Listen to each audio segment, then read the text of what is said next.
It's the Point Music News Minute with Kim Kelly.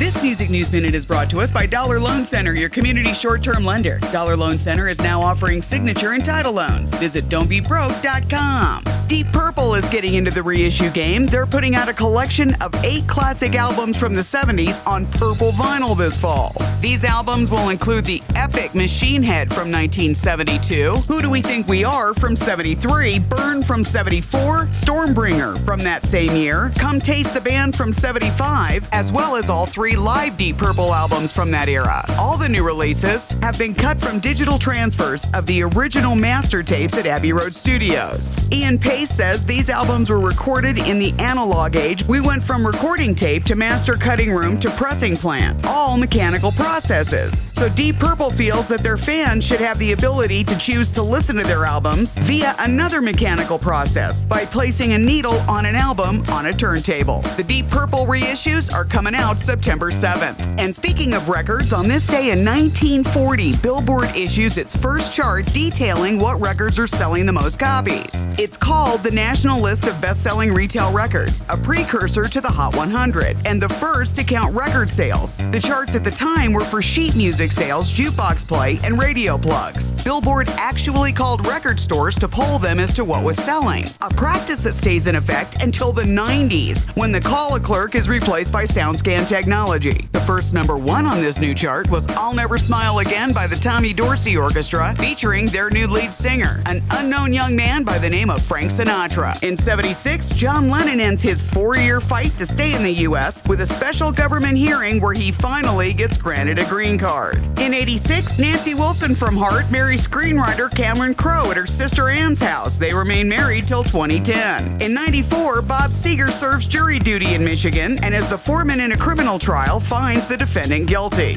And last year, Journey members Jonathan Cain, Arnel Pineda, and Ross Valerie get a tour of the White House and a photo with President Trump in the Oval Office. This was all thanks to Jonathan Cain's second wife, Paula, who is chairwoman of Trump's Evangelical Advisory Board. The visit doesn't sit well with the band's founding member and guitarist Neil Schon, who blasts Cain on social media, accusing him of using the band to promote his religious views. Get your music news anytime 24/7 on the Point's Facebook page or on our website at point97.com.